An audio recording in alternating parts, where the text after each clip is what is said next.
அப்போ இந்த இந்தியா கூட்டணியுடைய கூட்டம் நடக்கிறது. அடுத்த கட்டமாக வாக்கு எண்ணிக்கை அப்படிங்கிறது ஜூன் 4ஆம் தேதி நடைபெற இருக்கிறது. இப்போ பாஜகவை வீழ்த்த வேண்டும் அப்படிங்கிறதுல மிக முக்கியமான இடங்கள்ல இந்த கூட்டணியுடைய அவசியத்தை வலியுறுத்தினது விடுதலை சிறுத்தைகள் கட்சி. அப்ப எவ்வளவு தூரம் இது முக்கியமானதாக இருக்கிறது? அடுத்தடுத்த கட்டத்துல இது சரியாம செதறாம இந்த கூட்டணியை கொண்டு போக முடியுமா?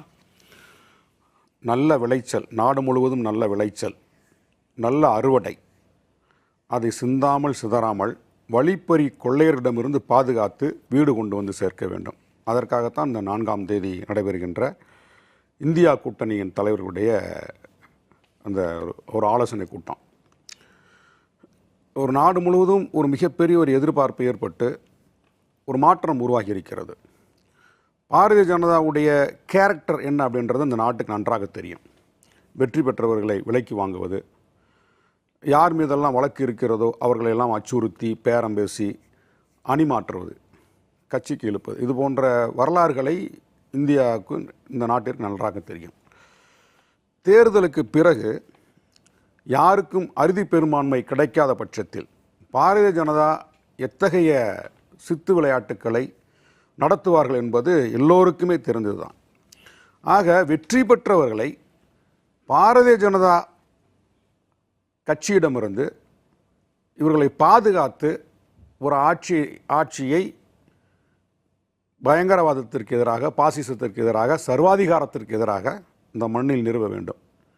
இதை விவாதிப்பதற்காகத்தான் இந்த வெற்றிகரமாக இந்த தேர்தலை 6 கட்ட தேர்தலை கடந்து வந்த இந்த இந்தியா கூட்டணியின் தலைவர்கள் ஒன்று கூடி விவாதிக்க இருக்கிறார்கள். தேர்தல் வாக்கு எண்ணிக்கை என்று தோழமை கட்சிகள் எப்படி நடந்துக்கிறணும், அந்த இந்தியா கூட்டணி வெற்றி பெற்ற பிறகு யார் பிரதமர் என்பதை அவர்களுக்குள் பேசி முடிவெடுக்கக்கூடிய ஒரு சூழலும் அங்கே உருவாகி இருக்கிறது. இதையெல்லாம் இந்த வாக்கு எண்ணிக்கைக்கு முன்பாகவே இந்தியா கூட்டணியில் இருக்கக்கூடிய கட்சிகளிடையே ஒரு கருத்து பரிமாற்றத்துக்காகத்தான் இந்த கூட்டத்தை 4ஆம் தேதி கூட்டியிருக்கிறார்கள். உங்களுக்கு நாளை 1ஆம் தேதி நடத்துகிறார்கள். பாரதிய ஜனதா நீங்கள் இந்த தேர்தலுக்கு முன்பு பிரதமர் மோடியின் அவருடைய முகத்தையும் அவருடைய நடவடிக்கையும் பார்த்தீங்கன்னா, இன்றைக்கு அவர் நடந்து கொள்வது பார்த்தீங்கன்னா உங்களுக்கு ஒரு என்டையர்லி டிஃப்ரெண்ட் நல்லா தெரியும். அவர் முகத்தில் சிரிப்பே கிடையாது. அமித்ஷா முகத்திலையும் மோடி முகத்திலும் சிரிப்பே கிடையாது. முதல் கட்ட தேர்தல் என்பது தமிழ்நாட்டிலிருந்து தொடுக்கப்பட்ட மிகப்பெரிய ஒரு போர். பாசிசத்துக்கு எதிராக, பயங்கரவாதத்திற்கு எதிராக தமிழ்நாட்டில் முதல் கட்ட தேர்தல். ஆஃப்டர் போலிங் சர்வே எடுத்திருக்காங்க. பாரதிய ஜனதா தமிழ்நாட்டில் ஒரு இடம் கூட வெற்றி பெறாது, 2வது இடத்திற்கும் வராது, 3வது இடம்தான் கிடைக்கும் அப்படின்றத ரொம்ப தெளிவாக சர்வே பண்ணிட்டாங்க. அதுலேருந்து அவர்களுக்கு ஒரு அச்சம். முதல் கட்ட தேர்தலே நமக்கு மிகப்பெரிய ஒரு மாபெரும் சரிவு. அவர்கள் கண்ட அந்த கனவு, தீட்டி வைத்திருக்கின்ற திட்டமெல்லாம் தவிடுபடியாக போகிறது. இல்ல, தமிழ்நாட்டை அவ்வளவு தூரம் அவங்க முக்கியமானதாக அவங்க சீட்டு கிடைக்கும் அப்படிங்கறது எதிர்பார்ப்பு கிடையாது. அங்க இந்த இடத்துல வாக்கு சதவீதத்தை உயர்த்தணும் அப்படிங்கிறது அவங்களுடைய ஒரு நோக்கமா இருக்கு. அடுத்த கட்ட ஒரு நகர்வு தான் தமிழ்நாட்டை பொறுத்த வரைக்கும். அவங்களுக்கு எங்கெல்லாம் பேஸ் இல்லையோ அங்கெல்லாம் போடணும் அப்படிங்கிற மாதிரி அவங்களுடைய பெரிய எதிர்பார்ப்பு அடி வாங்கின அளவுக்கு தமிழ்நாடு அப்படின்னு சொல்லிட முடியுமா? உங்களுக்கு இந்த திராவிட மாடல் ஆட்சி என்பது, இந்த கருத்தாக்கம் இந்தியா முழுமைக்கும் நன்றாக போய் சேர்ந்திருக்கிறது. நல்லா எதிரொலிச்சு அங்கே போய் எல்லா மாநிலங்கள்லையும் தமிழ்நாடு மற்ற மாநிலங்களோட மிக சிறப்பாக ஆட்சி நடத்திட்டு இருக்காங்க. மக்களுக்கான ஒரு சரியான ஒரு அரசை திராவிட மாடல் அரசியல் அங்கே நிறுவப்பட்டு இருக்கிறது. தமிழ்நாடு பிற மாநிலங்களுக்கு மிகப்பெரிய பல்வேறு இடங்களில் பெரிய ரோல் மாடலாக இருக்குது. எஜுகேஷன், எம்ப்ளாய்மெண்ட்டுன்னு நிறைய அடிக்கிட்டே போகலாம். சுகாதார கட்டமைப்பு அடிக்கிட்டு போகலாம். எல்லோருக்கும் மருத்துவ வசதி அடிக்கிட்டே போகலாம். அது மாதிரி இந்த ரோல் மாடல் இந்தியா முழுமைக்கு எதிரொலிச்சதுனால அப்போ அங்கே பாரதிய ஜனதாவுக்கு எதிராக ஒரு அரசு நிறுவப்பட்டு அது சிறப்பாக இருக்கிறது அப்படின்றது எல்லாருக்குமே நன்றாக வெட்ட வெளிச்சமாகி போச்சு. அப்போ இல்லை, நான் சொல்ல முடியும், இந்தியா கூட்டணி சார்பாக இங்க தமிழ்நாட்டிலிருந்து முதலமைச்சர் ஸ்டாலின் அவர்கள் கூட வட இந்தியால எல்லாம் போய் பிரச்சாரம் பண்ணலையே.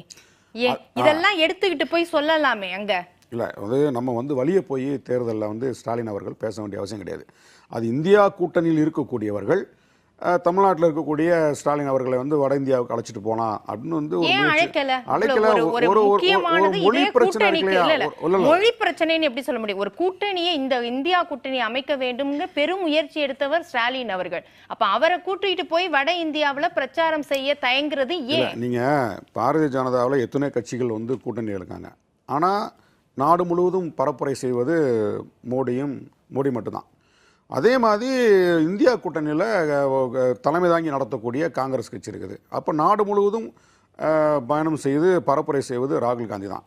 நம்ம இதை அப்படியே அதுதான் நான் கேக்குறேன். இப்போ பாஜகவுல குறையே சொல்றது என்ன? மோடியுடைய முகம் மட்டும் தான் காட்டுறீங்க. பாஜகங்கிற சர்வாதிகாரம். ஆனா இங்க இல்ல, இந்தியா கூட்டணியில அப்படி இல்ல. நிறைய முகங்கள் இருக்கிறாங்க. ஸ்டாலின் இருக்கிறாரு, மம்தா இருக்கிறாங்க, கெஜ்ரிவால் இருக்கிறாரு. அப்ப இவ்வளவு பெரிய ஸ்டார் ஃபேஸஸ் வச்சிட்டு ஸ்டார் வேல்யூஸ் இருக்கு. அப்ப இதை வந்து பரவலா பிரச்சாரத்திற்கு பயன்படுத்தி இருக்கலாமே.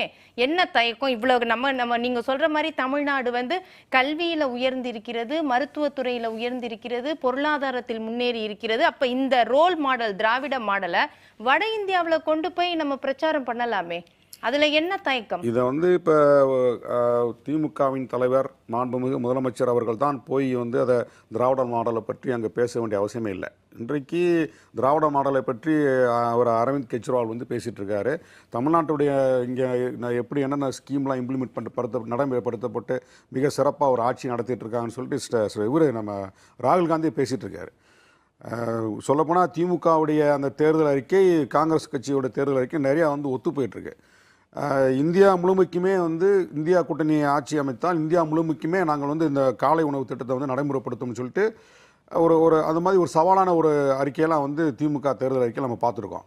அப்போ இந்த திமுகவுடைய தேர்தல் அறிக்கையே ஒரு ரோல் மாடலாக வந்து எல்லா மாநிலங்கள்லையும் வந்து இந்தியா கூட்டணி தலைவர்கள் எடுத்து போனால ஒருவேளை வந்து ஒரு முதலமைச்சராக இருக்கிறாரு, அவரை அழைச்சிட்டு கொண்டு போய் நம்ம பிரச்சாரத்துக்கு பயன்படுத்த தேவையில்லை என்று கூட அவர்கள் வந்து கருதியிருக்கலாம்.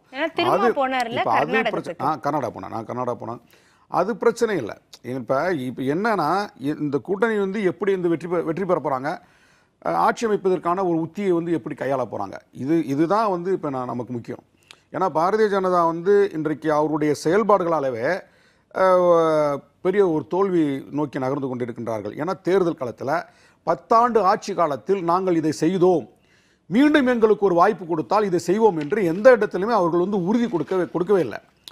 10 ஆண்டு கால சாதனை என்னன்றதை ஒரு 10 சாதனை கூட அவரால் வந்து நாட்டு மக்களுக்கு எடுத்துரைக்கல. மாறாக காங்கிரஸ் தேர்தல் அறிக்கையை வந்து விமர்சனம் செஞ்சாங்க. உங்களுக்குலாம் எல்லாமே நம்ம எல்லாருக்குமே தெரியும் எப்படி இஸ்லாமியர்களுக்கு எதிராக வந்து வெறுப்பை விதைச்சாங்க. இன்றைக்கு வந்து தியானம் எப்படி எதுக்காக போய் தியானம் இருக்கிறாரு. தேர்தல் விதிமுறைகளுக்கு எதிராக ஒரு நாட்டின் பிரதமர் ஒரு நாட்டை வழிநடத்தக்கூடிய ஒரு மிகப்பெரிய ஒரு பதவியில் இருக்கிறாரு. அரசமைப்பு சட்டத்திற்கு உட்பட்டு அரசமைப்பு சட்டத்தை மதிக்கக்கூடிய ஒரு தலைமை பொறுப்பில் இருக்கக்கூடியவர் இன்றைக்கு தேர்தலில் தோல்வி முகம் தோத்து போகும் நல்லா தெரிஞ்சு போச்சு. அப்போ இந்த 7ஆம் கட்ட தேர்தலாவது நமக்கான ஒரு சில இடங்களை பிடிக்க வேண்டும் என்பதற்காகத்தான் இன்றைக்கு தமிழ்நாட்டில் வந்து அவர் விவேகானந்தர் பாறையில் போய் வந்து தியானம் மேற்கொண்டு அப்படிங்கிற எடுத்துக்கிறேன்.